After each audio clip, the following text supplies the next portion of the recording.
thanks everyone for joining. We're going to wait just a moment or so, and it's right about noon. Want to be respectful of everyone's time, so I think we'll probably go less than the full hour, but just in case we have that time reserved, so we're good.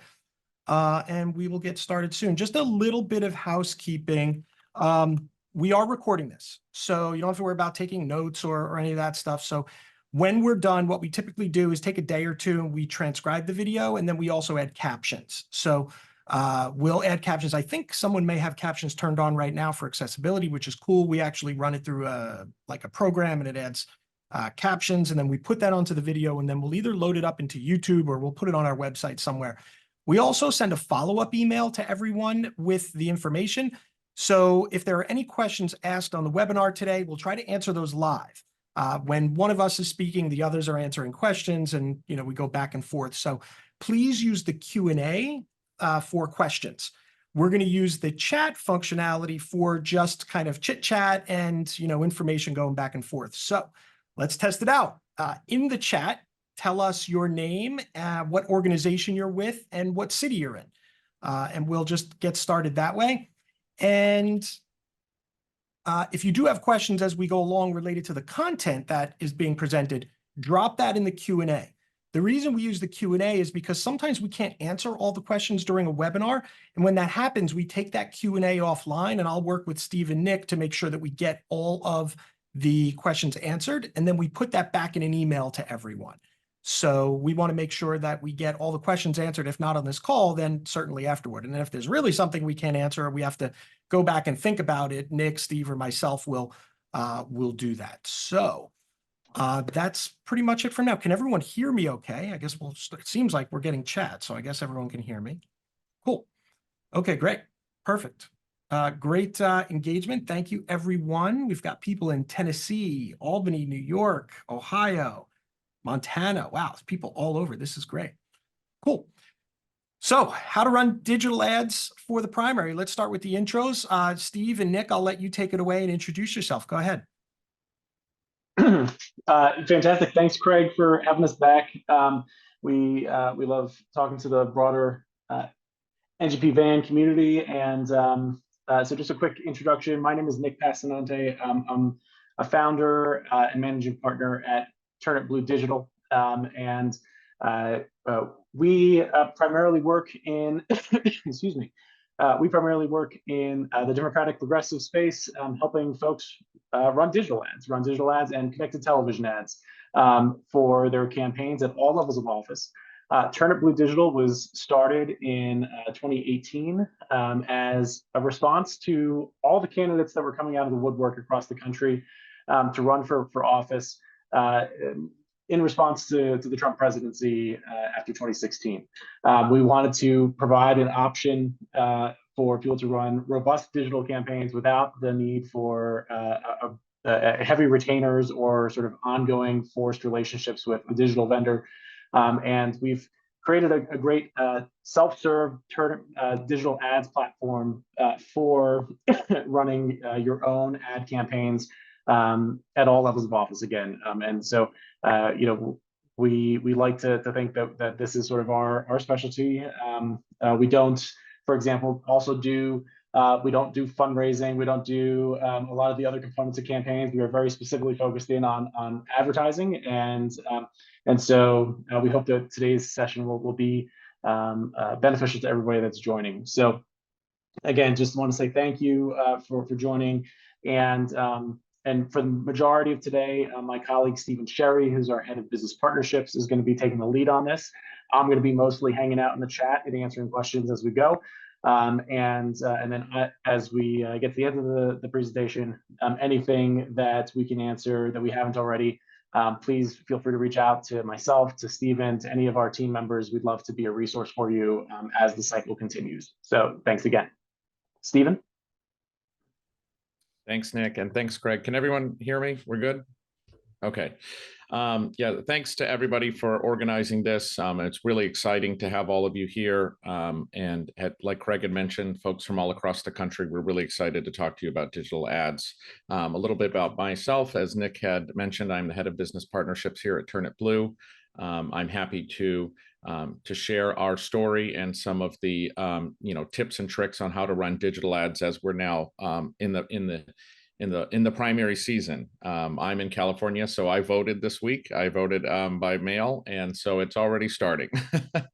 And so we're happy to get folks up to speed on digital ads.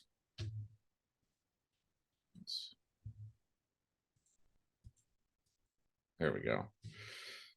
So just a little introduction to us, which we already sort of went over. Yeah, this was just a quick housekeeping. Like I mentioned, for those who came on after we started, we will have a copy of this video ready for everyone. And also a copy of the deck that we're using here, so don't feel like you have to take notes. And then Q&As for questions. If you have technical questions like, hey, my sound isn't working or I can't hear you, drop that in the chat. And then the chat is also for normal chit chat, just, comments, things like that. So a few terms that we'll be talking about today, and just some education on what those abbreviations mean. CTV is connected television. That is ads delivered through a television that is connected to the internet, whether you're streaming on an app like Sling TV or Roku or Hulu. So CTV is connected television. CPM is cost per mille, how much it costs to show your ad 1,000 times. Looks like I stuck that in there twice. Reach, how many different people see your ad. Frequency, how many times the average person sees your ad. CTR is a click-through rate, how many people clicked on your ad and went through to a website. Viewability is how much of your video is viewed on screen. This is key for determining how long someone might be viewing a video before, for instance, they skip it. And then KPI, key performance indicator. And if you have any questions about this, feel free to drop it in the chat.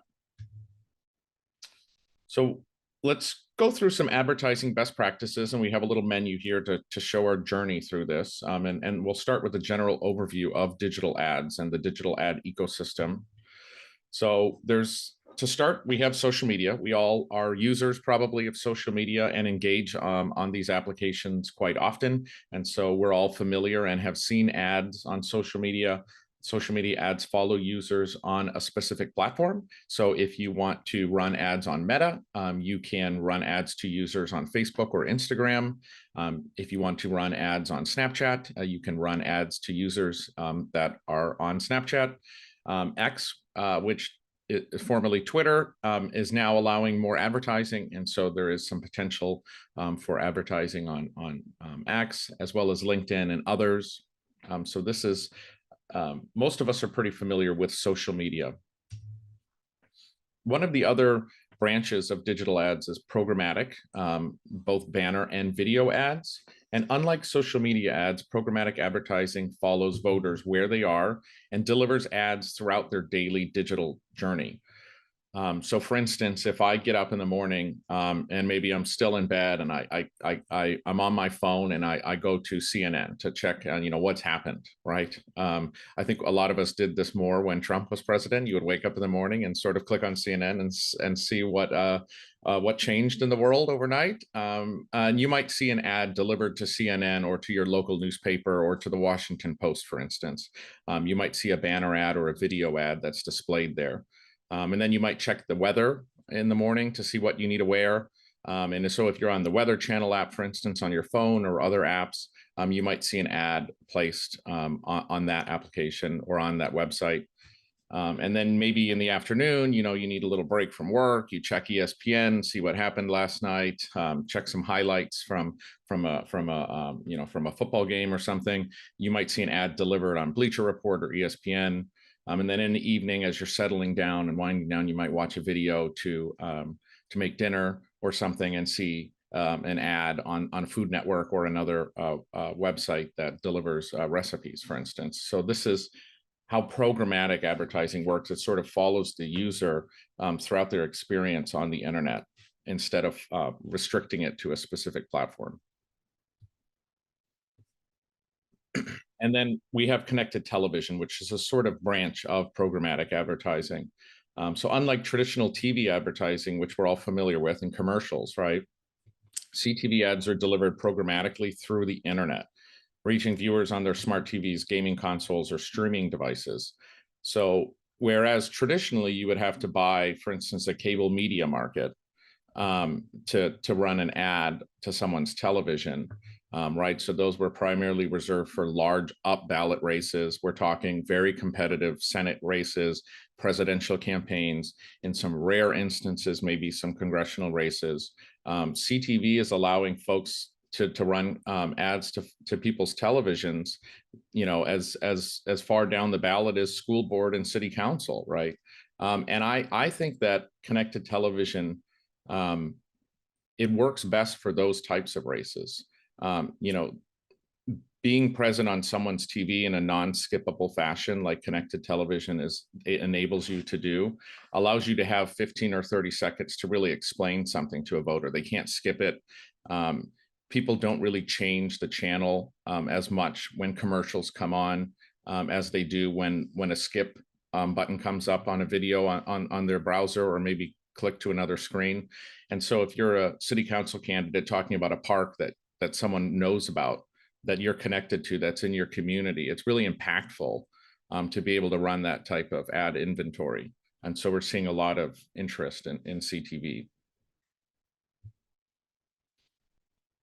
So advertising best practices. One of the things I love to tell our candidates is, you know, think outside the social bubble to the full range of ad options, right? Every campaign is going to be layered. So you all know this, you're going to be, you know, contacting voters right now through mail, through knocking on doors, through a lot of different means, and digital should be the same way. So you don't want to just put all of your money into social, because not every user is going to be on social. If you're just investing in social, you're making broad assumptions that all of those folks are going to be receiving that ad. And so, you know, one of the things I like to say is layer your advertising so that you're present on all mediums. Social media ads play an important role, but should be layered, like I mentioned. There's inventory outside of social media that is cheaper on average as well. Ads targeted outside of social media can be more specific. So after some of the issues with Facebook and Meta that happened in the last decade, some of the targeting that you're allowed to do on Meta and some social media platforms has been constrained. And so we can be a little bit more specific on the programmatic side. Nick, did you want to jump in with anything? Yeah, so Stephen, I was just going to say, you know, one of the perks, you know, one of the things we like to really hone in on is just to say that you know, social media is an important part of your ad campaign. It's something that's, I think, been around for people are familiar with, and people are sort of expecting to run ads on social. But like you mentioned, one of the places that we've seen a lot of deprecation, if you will, is the ability to run targeted ads to a very specific universe on social media, mostly because of the fact that that a lot of the targeting capabilities have been severely reduced, especially on Meta. And so, you know, and one of the biggest opportunities that I think people overlook, like you mentioned, is the programmatic ad space. And when we talk about programmatic, it's important to, I think, just sort of set that construct that it's basically everywhere else on the internet except for within the walled gardens of social media. So you don't have to be logged in, you don't have to be, you know, sort of in that platform to see those ads. And so you follow the audience around their day-to-day ecosystem, following those people, not platforms, like you have on this slide. And so the reality is that, you know, a lot of people spend their days starting off on, you know, checking the news sites, checking, you know, what's happening on the weather for the day. You want to have ads on places like the weather app. You want to have ads on places like CNN and New York Times and your local news sources as well. And then as they go throughout the day, they might spend a little bit of time on social media. They also might be popping around and checking out the sports scores on the games that they're following that day. They might be checking out a recipe to cook for dinner that night. And so it's important. So the programmatic ad space is really what allows your pre-roll video ads, your display ads, you know, and your connected television ads to show up across the variety of platforms that are out there, and follow that audience regardless of where they are throughout the day, rather than just making that assumption that they're going to be on social media all throughout the day, which is actually really not true. So I just wanted to pop that in as well. But sorry, I didn't want to interrupt you. No, thanks for chiming in. Yeah, and you know, I was at a conference a couple years ago where, because of the sort of deprecation and meta targeting, someone was talking about what if we want to target, you know, LGBTQ men, middle-aged men, and someone is like, well, why don't you just select men that like Bravo TV? And I'm like, well, that's not very effective, right? And so, you know, social media has not allowed us to to target in the ways that that might be beneficial to reaching certain target audiences that you want to. And so, you know, supplementing that with programmatic allows you to really reach those users in a more specific way. And this slide shows you that, you know, again, 92% of all digital advertising inventory exists outside of social media. So there's a lot there's a lot of capacity there. Oops. Like we had mentioned, follow the old method, right? Go to a newspaper, buy an ad. That was the really old method. And now it's sort of, you know, run on a specific platform. But you're making broad assumptions when you limit yourself to a specific platform, to a specific paper, to a specific blog. And the new method, again, is following people, not platforms. And programmatic allows you to do that, like Nick had mentioned, following people throughout their day. Advertising best practices. Think about voter contact as storytelling. So all of this stuff is really important in ads. You want to make sure that your ad is hooking the audience in the first 3 seconds. We all know that we do not, as modern people, pay attention very long to things. Specifically, for instance, I have 2 screens, right? If an ad is playing on a specific platform, I have about, you know, they say we have about 3 seconds before you click to another screen or you move off into something different or you change the website. So make sure that your message is able to be digested in as little as 3 seconds. Are your voters invested in the characters and rooting for your character? Right. So here's an ad on the left. There's children. That's always going to be a pull at the heartstrings of people. Are they invested in what you're trying to tell them? If it's a negative ad, is there a compelling villain? Is your branding clear throughout? Did you show rather than tell? So one thing that I see sometimes is folks will upload graphics to the platform with a lot of words instead of showing something. And because of how little time you get, right, with ads, you want to make sure that you're showing them rather than telling them, so that they don't have to read an essay to understand your ad. And then ads go stale after about 2 weeks, believe it or not. So do you have enough content? What is the next part of the story? So if you have 6 weeks, right, that you want to run ads, maybe you have different flights throughout those 6 weeks, and you start by telling one aspect of the story before you move to another. These are all important aspects of storytelling in the ad ecosystem. So here's right now, like I had mentioned, people have already started voting. So the primary season is upon us. So this is my favorite part of the presentation, because we get to talk about what these digital ads mean as it relates to the primary season. And so I've laid out a timeline here, which you can sort of use to build a digital ad strategy for your campaigns and prioritizing voter groups accordingly. So the planning phase you should be in right now or be wrapping up, right? Determining which audiences you want to target, develop your creative, and nail down your budget. This is actually the trickiest thing, is nailing down your budget. And we'll get into this a little bit later, but folks kind of leave that for the end. And that can often be the hardest part about a digital ad campaign, right? You want to reach everyone, but you can't. So how do you prioritize that? Begin running ads as soon as mail ballots are sent or before. You know, I like to say, make sure that you at least have ads running if you're in a state with mail-in ballots at that point, so that you're hitting folks who might be voting early in the cycle. Somebody like me who got their ballot early, I voted, right? But there's a lot of people who hold on to those ballots and vote later on or vote in person. And so if you're launching ads at the beginning of that cycle, you're going to hit folks who are filling out their ballot early, and you're also going to be warming up people who are going to vote later on in that vote by mail cycle.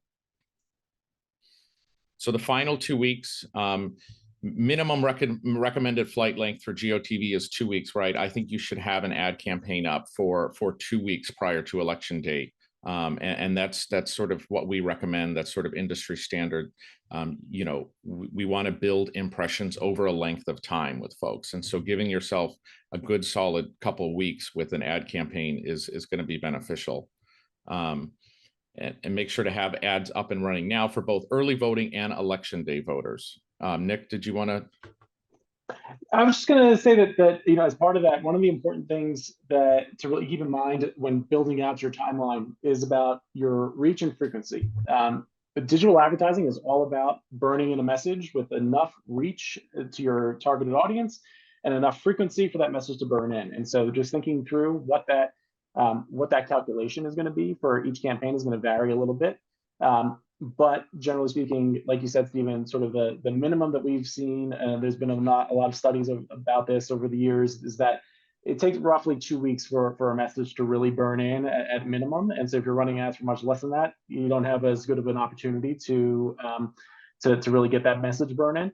And so sometimes you may need to target maybe a slightly smaller universe for a longer period of time if you don't have enough budget to stretch it all the way for 2 weeks to everybody that's in your universe. Or sometimes if you're feeling flush with cash, you can even go extend it, you can go further. A lot of our campaigns, you know, are running primary ads as early as a month to even 6 weeks before the election, depending on how big of a percentage the mail-in ballot portion of the audience is. Because, you know, obviously folks that have those mail-in ballots, they tend to vote earlier. They tend to have it on the kitchen table a little longer. You want to start communicating earlier to those folks. So just keep in mind that you generally want to have at least 2 weeks prior to when you think somebody's going to vote, to have your ads up and running. So that'll probably be a little bit earlier for your mail-in community, and then for your in-person voting a little bit later in the structure. Yeah, and some states, right, like Texas, they don't have a lot of vote by mail, right? You can vote absentee, but it's a little harder, but you have a lot of early voting. And so you're going to want to make sure to pay attention to the rules in your state, right? If you have a lot of early voting, you're going to want to make sure that those ads are up and running before that early voting period starts, and then running throughout that early voting, right? And so, you know, make sure to pay attention to the voting cycle in your state, whether you have, you know, a lengthy vote by mail period, whether you have early voting, and then adjust your digital ad spending accordingly. And for those who are using Van, because a few people commented in the chat that they've got Van access through their local county or even their state committees. All across the country, Van is literally like up to the minute, up to date related to early voting. So as people are early voting and the secretaries of state are updating that information about who got a ballot, who applied for a ballot, who's actually submitted or had their ballots actually recorded, all that information is up to date. As soon as it's done at the Secretary of State, we get it, put it into Van. So you could almost in real time adjust who you're advertising to. You can filter those people out if they've already voted, and then, you know, either put that back into your campaigns, or, you know, I'm sure Stephen and Nick have access to that, or you could send that to them as well for updated campaigns. Make sure you're only advertising to those you need to advertise to. Yeah, and actually, just a quick note on that. One of the perks of using the Turner Blue Ads platform is that we have a direct connection in with that information. And so when you're running ads through the platform, it automatically removes people that have already voted, so that you're not communicating to those folks and wasting money on folks that have already voted. So it's a great reason to use a platform like ours, in the sense that it has that direct connection and has that automatic flow of data. We also do have a direct an ability to pull in any list from Van. You just have to export it from Van, import it into our system. It'll run a one-to-one match, and you can basically target just those individuals that are part of your universe. Mm-hmm. So it's definitely another perk of using a platform like ours, in the sense of making sure that your dollars are being spent the most efficiently. And the other thing you can do is pay attention to the trends, right? So if your assumptions were that a certain percentage of people were going to vote, you know, within a week of getting their ballot, right? And you see that maybe that's dipping below what you expected, right? Maybe you expected about 20% of people to vote in the first 2 weeks of a vote by mail period, and you're only seeing that about, you know, 10% are, then you can adjust your digital ad spending accordingly to maybe prioritize now the latter part of that vote by mail cycle and increase your spending a little bit in that latter period because people are maybe going to be voting a little bit later. And so, you know, that's a great insight there, is to pay attention to the trends that people are demonstrating in that early voting and vote by mail period. So you'll want to map out your digital ad plan. Like I said, that's sort of right now, right? You should be wrapping up sort of your plan on how to build out your digital strategy. Think about your target audience size, how many times they need to be heard from, and make sure to think about the different types of digital ads that you want to run, whether it's connected television, programmatic digital, or social. Also think about your voter matrix. Think about how you should strategically communicate with different voters in each of these boxes, right? So you have super voters who are inclined to vote for you on one end, and then you have some people who are the hardest to convince. And you're going to want to make sure that you're targeting folks with different messaging depending on where they're at in this matrix, right? And determining where the bulk of those voters are that you might need. Now the fun part, let's build a sample digital strategy together. So we have Ben Wyatt's campaign for State House. We're going to be running through this test campaign. The estimated turnout is 35,000 voters. We need 19,000 voters to win, 19,000 votes to win. So let's see how this plays out. Step one is identify your universe. First, let's figure out your universe size. Many times you have multiple universes, at least a base turnout universe and a persuasion universe. But for the sake of this campaign, let's just say 20,000 voters. We need 19,000. We'll round that up to a nice number. And this is what Nick was talking about earlier. So frequency and duration are critical to any ad campaign. Doesn't matter if you're on programmatic or social. This is really, you know, this is really critical for digital ads. A message typically needs to be seen at least 6 times and sometimes up to 20 times per week before it really resonates with someone. And this, you know, can depend on what type of messaging you're sending. You know, CTV ads are potentially a little bit more impactful, right? And so you might be able to consider that. But think of this spectrum between 6 to 20 times a week is how often you're going to want somebody to see an ad. And then duration, we had talked about this, you know, 2 weeks is the minimum, but the ideal is anywhere from 4 to 6 weeks. That's how many weeks you need with the impressions of 6 to 20 to really make a strong impact with digital ads. And so you want to think about this as it relates to the vote by mail and early ballot schedule in your state. So if you know, again, if you're in a state like California, you might have to have digital ads running for 6 to 8 weeks because there's a month of voting. And so we at least like to have 2 weeks, but 4 weeks is ideal. So we'll choose 4 weeks in this in the sample campaign. So we have math equation at the bottom, 20,000 voters. We're going to do 10 impressions per week, which is a happy medium between 6 and 20, right? And then we have 4 weeks. So you have 800,000 impressions that you need to make. Now we get to choose which mediums we want to talk to people on. And so, like I'd mentioned, connected television is really making a splash this cycle. We've had a lot of folks talking about connected television. So we're going to go ahead and say that 40% of our impressions are going to come from CTV. 40% are going to come from display ads, which you can see down here on the left are sort of like on CNN. There's an ad displaying on the top of CNN that's called a banner ad. That is a display ad. So 40% will be those types. And then you might spend 20% on social media as well.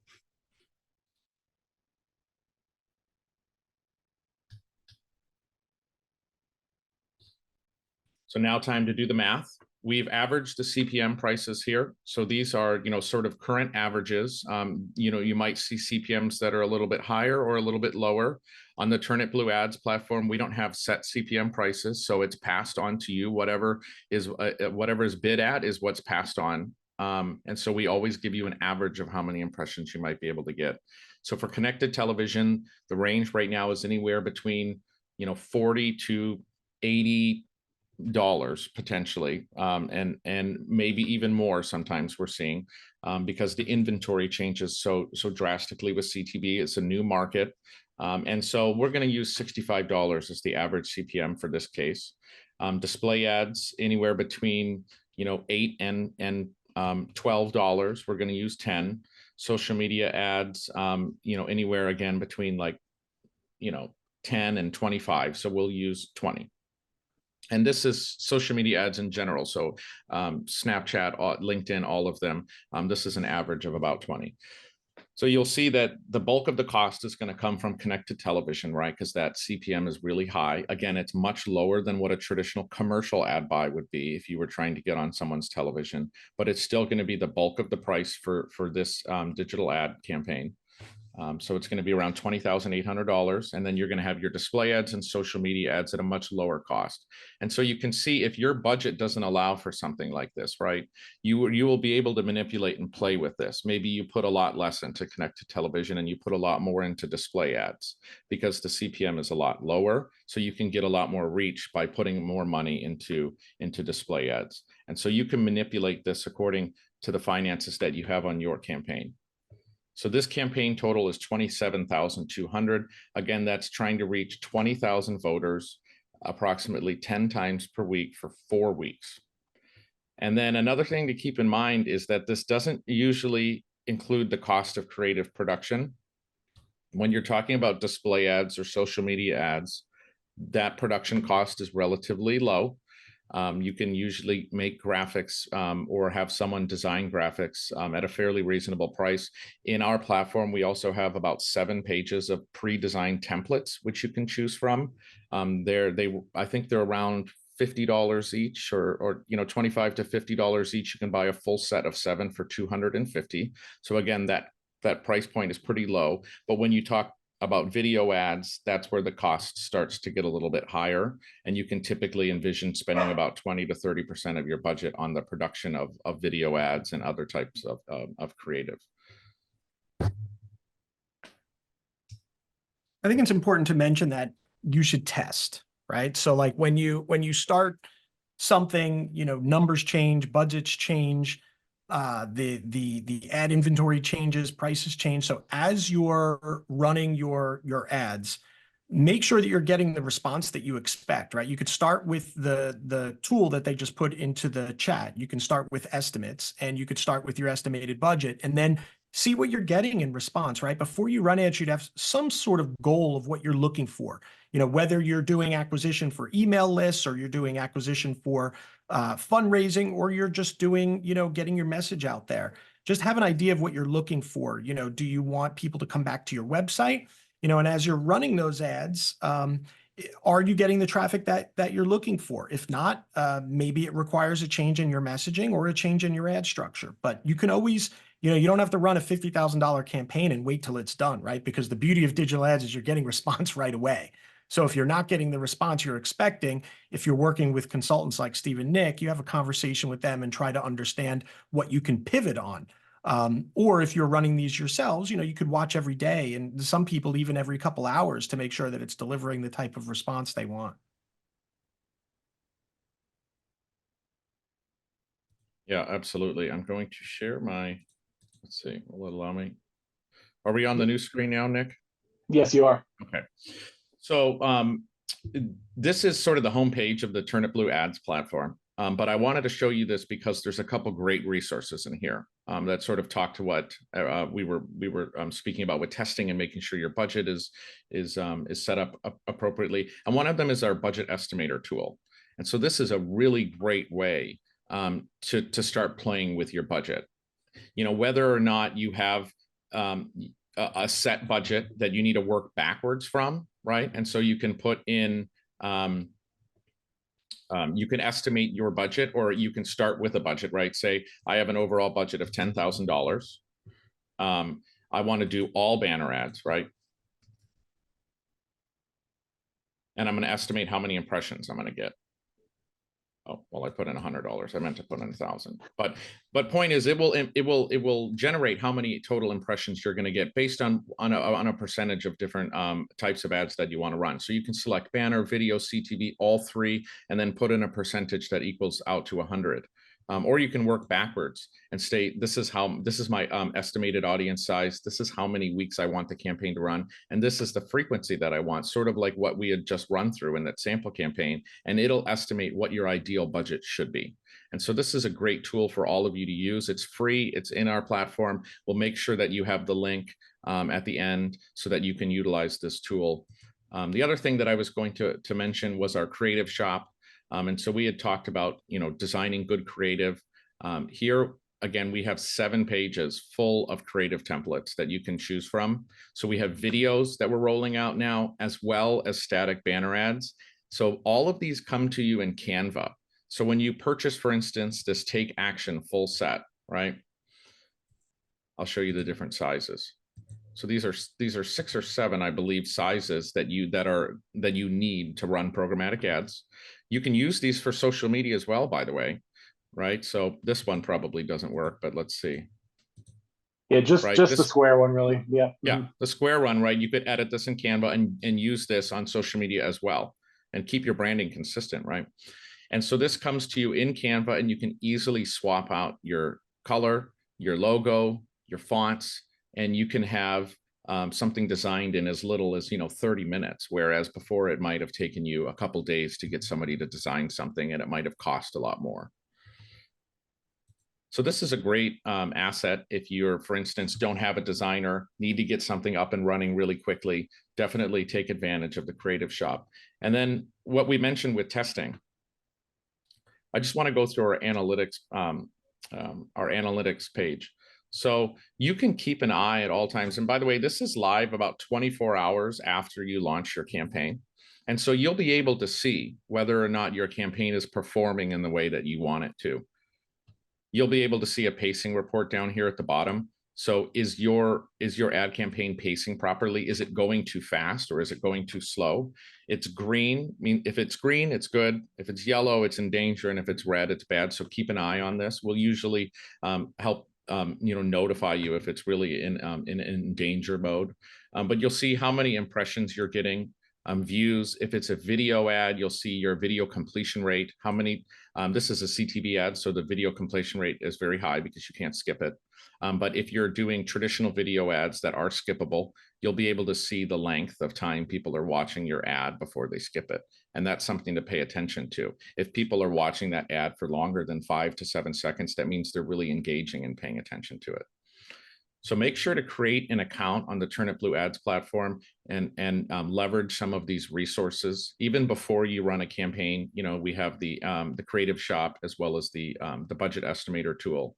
And we'll make sure that you guys have these links at the end of the presentation. I'm going to go back now to slide deck. So here's the math on that. Again, we'll have a Q&A so you can ask any questions. If I can get this thing to move. Oh, I guess I gotta start presenting it again. Oh no, bear with me.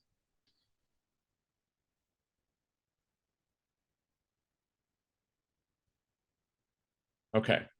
So some of you might be looking at that 27,000 and saying, I can't do that, right? And that's great. We have a lot of wiggle room to work with. You can adjust a lot of different things. We made some assumptions on there that you might not make, right? You might not want to invest in CTV.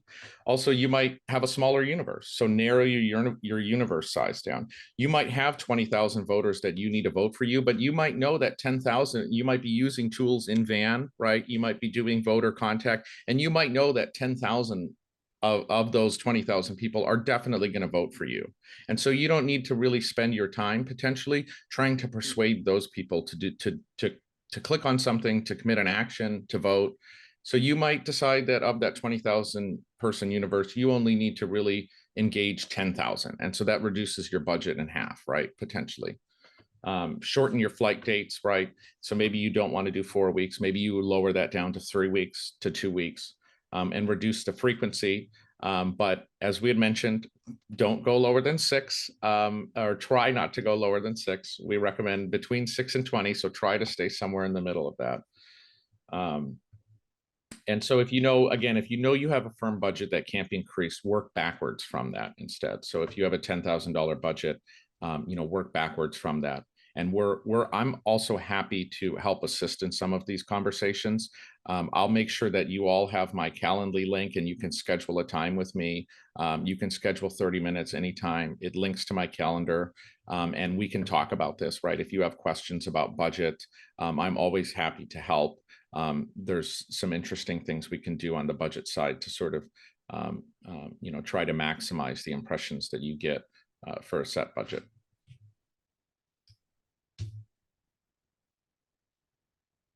And like we had mentioned, campaigns are about layering, right? You're reaching voters by mail, you're reaching voters by voter contact, by knocking on the doors. Layering is the key.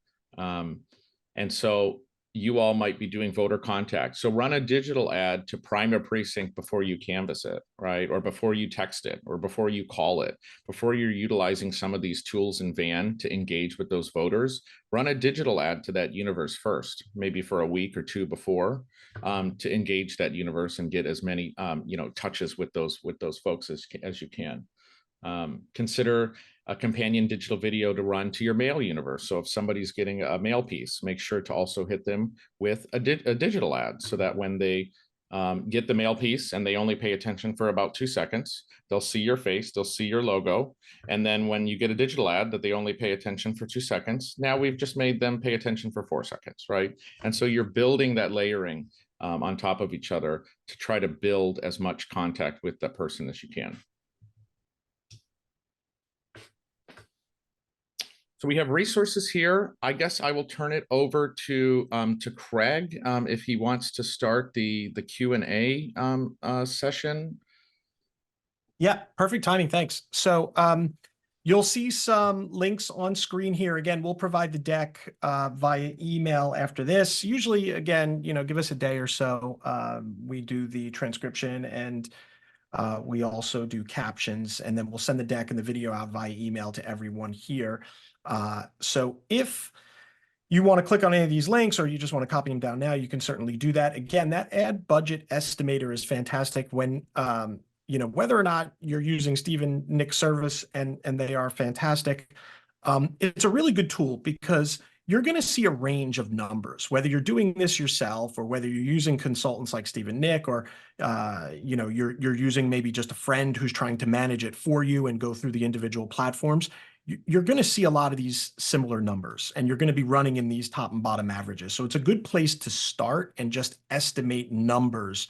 It's important if you're running a campaign, you want to try to understand how many people are in my district, right? Because District A might be 50,000 people, and you might be a different district, and that only has, 5,000 people in it. So running a quick estimate gives you an estimate of how much you need to budget for. And then that you need to back into your campaign to fundraise so that you can have the resources to pay for that kind of operation on the digital and advertising side. So understanding just the pure numbers, even before you go in to do the work and create the messaging and the creative, understanding what you need to fundraise for it, unless you're, amazingly rich and just funding your own campaign out of your pocket, which I don't think anyone recommends that you do. You're going to want to fundraise for this. So having that understanding of what you're looking at going into it is obviously really important. Any questions, just drop them right into the Q&A. I think we've got, let me see, there's a couple open Q&A ones here. Rodney asked, what are the most recent laws and best practices on texting? It's a great question, Rodney. It seems like the laws change every day, right? So back in, I believe it was 2022 and then 2023, the FCC created some guidance, and then that turned into guidance that actually made its way into the law. Part of it is called the 10DLC, and you can find information about that online. If you search 10DLC, you'll link over to the FCC and the new code, which lists the rules and regulations related to who you can text, how you can text. It even digs into the type of texting platforms that you can use, not the actual companies, but it'll tell you, whether it's peer-to-peer or one-to-one, automated texting, things like that. There's actually rules about the type of technology you can use and how it's regulated. And more importantly, the fees, if you are found to violate those things, which can get extremely expensive. So you want to make sure that you're doing it properly and that you're set up properly. A tool like NGP Van has a broadcast text messaging. So any contact in your system, you can text. And then there are P2P tools out there. If you're running really large volunteer campaigns and you want to go back and forth on texting or have your volunteers do the texting for you. So I would recommend you reach out online or, contact perhaps your local state committee, which might be a little bit more versed on the laws for that. Let's see. Gary asked if we're going to include the text chat and Q&A in the post. Yes, we will, Gary. We will include all that for you. Here's an interesting question from an anonymous attendee. They are in a high poverty rural red district. Is there any research or what type of digital campaign works best in that type of district? This one, they're in southeastern Ohio. It's probably not too far from me. I'm in Pittsburgh, which is Southwest PA. Any recommendations, Steve or Nick, about, red districts? Is there any particular kind that works better than others? I suspect this is really getting more into messaging than the actual tools used, but, interested to hear your comments. Yeah, sure thing. So it's a great question. The long and short of it is that, the way that we think about digital advertising is that the vast majority of people, regardless of where you live and regardless of what your income level is that we live in an increasingly digital first world, in the sense that more often than not, people are going to see an ad for a candidate or for a cause on a digital screen at the very beginning. The very first impression of the campaign they'll see is on a digital screen, and the very last impression that somebody sees before they bubble in a ballot is going to be on a digital screen. And that's just the reality of that we live in the world today, that sort of an ever scrolling world, even in sort of low broadband areas. People mostly have smartphones. People mostly have some type of internet access, even if it's slightly more limited. Now that said, what I would say is that in those areas, we do recommend sticking more with banner ads, things that load faster, so lower file sizes. You may not be in an area that you want to run a whole lot of video ads to, because of the fact that they take a little bit longer to load, and they sometimes don't load fast enough for folks that have low broadband. But generally speaking, banner ads work everywhere, and so that's still something to keep in mind. Also, connected TV, even if they may be in a lower, slightly more impoverished area or a rural area, CTV spans everywhere these days, and actually we see some of the best reach actually into more rural areas that traditionally maybe had to have satellite TV or more expensive versions of TV. People are actually switching into a connected TV, cutting the cord and going that direction instead, because they have that ability to sort of pick and choose lower cost options. And so CTV is actually sometimes an area that actually still works really well in those types of communities. So it's a little bit of a mix, but I would say potentially limiting the amount of pre-roll video and putting more into banners, and potentially still a little bit into CTV as well, depending on what that looks like. So we have a couple other questions. Patty Bowen asks, are there any studies that show whether banner ads or other over-the-top video ads are more effective? And it's actually really interesting timing here, right? So Political actually published an article last night about the efficacy of political ads. I'm going to drop it. It was a Harvard study. I'm going to drop it in the chat. I'm sorry, not Harvard, it was Cambridge. Cambridge study was specifically about political ads and advocacy or efficacy of those ads. So you can look at it. It's the American Political Science Review. It's obviously a kind of academic study, but you can check it out there. There are other organizations like the Analyst Institute will list efficacy studies. They've done a ton of studies on this. Unfortunately, if you run a Google search on efficacy of political ads, you're going to get a dearth of information. So you really have to kind of sort through it. Mhm. I think the most important thing, and this kind of ties into what anonymous attendee asked after that about, if your campaign needs to be statewide, do you hit a specific population, or if you have a low budget, what's the best ad venue to use? I mean, look, you need to know your audience and you need to know where they are and what they like, right? So if you're looking to reach if you're looking to reach, say, 20-year-olds, Facebook's not going to be the place for you. So if you're running ads on Facebook and you're trying to reach 20-year-old kids, you're in the wrong spot, right? If you're trying to reach senior citizens, and you're doing it through, social media on Instagram, you're probably going to be in the wrong spot. So I would recommend understanding the demographic of the audience that you're trying to reach and understanding the networks that most perfectly match up to them.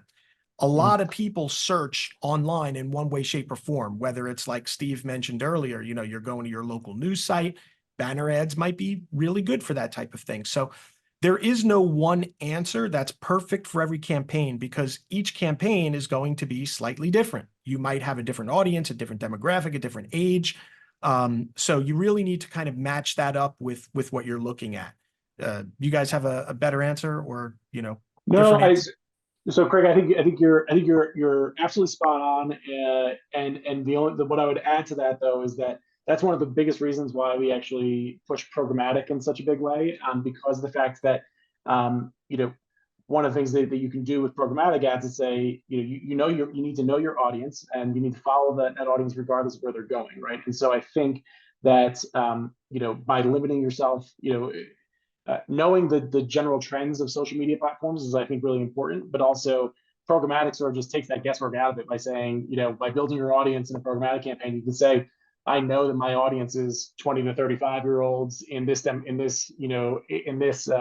income bracket, and that have tended to have more progressive value structures than more moderate ones, or something like that.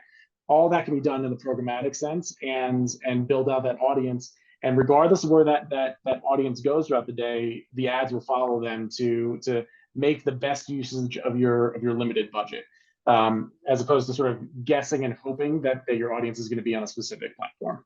Yeah, Wenda just posted something in the chat, said in our rural area, younger ones use Facebook a lot, right? So that's a perfect example of what we're talking about. I mean, this is really regional and it depends on your demographics.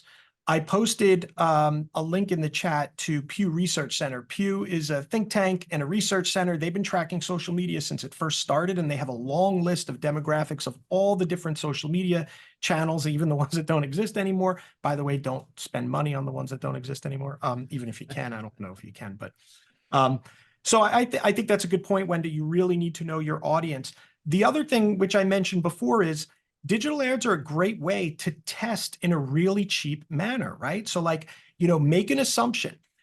If you understand how many people you need to win, right? We have a great guide out there. It's called How to Win Your Local Election Guide. If you search in the chat, I'll try to grab a link while we're chatting here and post it there for you. But it tells you how to calculate your win number, how to understand how many votes you need to win, right? Now, those votes are going to be how many people you need to convince to vote for you. And you could do that a million ways. You could do it on the phone. You could do it on mail. You could do it through digital advertising. So if you have that number and you know how many people you need to go after and you have a budget, right, you start testing. And if you're spending $1,000 or even just $500 and it's not delivering the results that you think you should get, then move to a different medium, right? Like if you're doing phone banking yourself, that's free work. You're just really trading time for money. But if you've got 10 volunteers and, maybe you're buying pizza for them every couple nights, that might be a couple $100 to go through 1,000 phone calls. And if you identify 100 voters, well, you have your price there, right? That's $1 per voter. You need to understand the cost of acquiring your voters or people saying the identification. Yes, I'm going to vote for Craig or Stephen or whatever. So there's a lot of different mediums you could do that. And if ads are a good one for you and an effective one for you, you should put more money into ads. Hopefully that helps. Does that kind of, I know we had a couple questions. And there's a good question from Valeria. Oh, go ahead, Nick. Oh, sorry. And I just wanted to go back really quickly to Patty's question. I know you sort of answered this already, Craig, but with regards to banner ads or over-the-top video ads and their effectiveness, generally speaking, we like to think of video as being the narrative component of telling the story. Of it gives you an opportunity to tell a story over potentially multiple different videos or multiple different ads over time, versus banner ads are generally positive name ID and reinforcing what they may have already seen in a video spot. The video spot is where you can tell a bigger and better story. A banner ad is reinforcement. So think of it that way. We generally don't recommend just running exclusively banner ads unless you just don't have the resources for video, because the fact that the engagement on banner ads is generally, they're going to recall the ad a little bit, but it's mostly going to be a name ID spot. If you're trying to get them to give any sort of nuance on a message, it's going to come in video format. Great. And Valeria asked the question, how much is the subscription to Turn It Blue? I just wanted to reiterate that it is free to sign up for an account, and we do have resources once you're in the account. So I encourage you all to sign up for an account. Again, it's free. You can utilize those resources. There's no commitments. There's no contract or anything. You can create an account, and then you can even use the ad builder as a sandbox and build a test campaign for yourself. Check out some of the targeting that we have in the platform, right? So you can choose a bunch of different demographic or political breakdowns to see, well, what are the different targets, universes that I could come up with? And you don't pay until you get to the end, right? And you specify that budget. So I encourage you to create an account, and to use that as a sandbox and to sort of explore the world of digital ads. And then if you have any questions, again, make sure to schedule a time and chat with me if you have any questions once you're inside the platform. Yeah. Another good thing of, if working on digital ads is not your expertise, and, digging into social media and connected TV is not your expertise, it's good to work with consultants. It's good to work with people like Steve and Nick, where they spend literally their lives, right? Hours a day doing this stuff. And I recognize that sometimes budget is a challenge, right? It's always a challenge. Very few of us have more money than we need on campaigns. It Right. happens, but not very often. So, you have to weigh your time, right? And you have to really decide what's important for you to do or your staff to do, and what can other people do for you, of course, at a certain expense. And then you need to understand whether that's really a good expense for you. And again, start off small and test it. And if you get the results you're looking for, great. I worked on a campaign once where we ran ads. We ran connected TV. We ran cable TV ads, which are very expensive. And we also ran banner ads everywhere we could possibly run them. I mean, we were even contacting independent websites in our community that would list banner ads on their news pages. And, our candidate at the time was okay spending money on that, even though he knew it wasn't going to bring anything back other than name recognition, just like Nick said. And he got comments when he would, go to events around the neighborhood in some of these smaller areas. They would mention that they saw him or his face on their local news feed, that kind of thing. So it just depends on what you're looking for and what your goals are, and, have a sense of what that is. And if you're not sure how to do that, work with people like Steve and Nick to help you make that, not only that budget, but also that strategy for how you're going to run ads and reach out to people. Cool. Any other questions? Looks like we have one more here. Let's see. Okay, so Gary asks, any suggestions about good info sources for beginners working to get through the gates at the various platforms? Gary, that's a tough one. What I would say is that social media has made it harder and harder to run ads over the years, and so the platforms that you're mentioning are just a few of the ones that have a lot of gates to jump through. Each of those platforms has a very unique process to go through, and so there's not necessarily one good resource. One of the reasons why we focus in on programmatic and across the entire digital ecosystem is to get folks sort of away from those really difficult gates in the social media ecosystem. And so I unfortunately don't have anything specific to point you to, except to say that what I would encourage is that taking a look at programmatic, since that is about 92% of the available ad ecosystem is outside of the walled gardens of social media, and across the rest of the web and CTV ecosystem. I would recommend taking a look at programmatic as your first jumping off point, because it'll cover the vast majority of the ground, and social media spaces can sort of fill in a little bit of the extra gaps if you have time to get there. Yeah, and I think it was Gary asked that question too. I mean, what Nick is saying is true. It's very tough because there's a lot of information out there, and you got to sort through the junk, right? Like, and when I say the junk, I mean literally social media's own junk. If you search how to run ads on insert name here, you're going to get the official guides, right? Like how to run ads on Facebook. You will get Facebook's official advertising guidelines, right? But that's geared at getting your business just to spend money with them.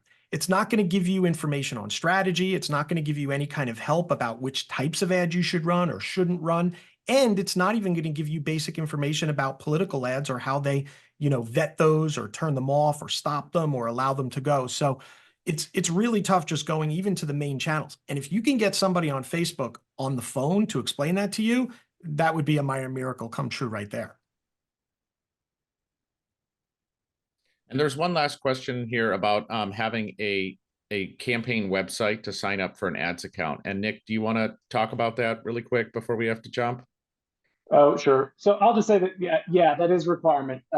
To run digital ads anywhere in the country, you do need and really across any type of platform, including Facebook, Meta, social media, et cetera. Our platform, Turnip Blue Ads, you do need to have a campaign website. It is for verification purposes to ensure that you're one, a real campaign, two, affiliated with that campaign. So you need to have an email address that is at the website domain URL, so at samforcongress.com, to verify that you're a part of that campaign. And that's an industry-wide standard that has been in effect really since after the 2016 cycle. And has been more and more in effect in the last couple of years to basically dispel misinformation, fake news sites, all that kind of stuff. And so it is a requirement to have both a campaign website and what's called a domain linked email address, which basically just means that you have an email that's attached to that website to be able to sign up for an ads account and run political ads across any platform. So you're going to have that with us or with Facebook or with anybody else.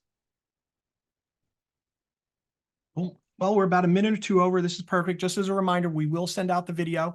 We'll send out a copy of the deck, and we will send out a copy of the chat and the Q&A. We answered all the questions, which is great. We didn't have any left open. So we'll send that over. Again, give us like a day or two. So it'll probably come out Monday or Tuesday. But anybody who registered will get a copy of that. You've got the links for Nick and Steve's website, and recommend that you go and check their information out. If you have any other questions, you could, of course, email us. I think all our emails and contact information is in the chat as well. So have a great weekend, everybody. Thanks for joining us. This has been really great. If you have any questions, hit us up online or on social, and we'll see you soon. Thank you, Nick and Steve. Appreciate it. Thanks, everyone. Greg. Thanks, everybody. Have a great primary season. Yes. Bye.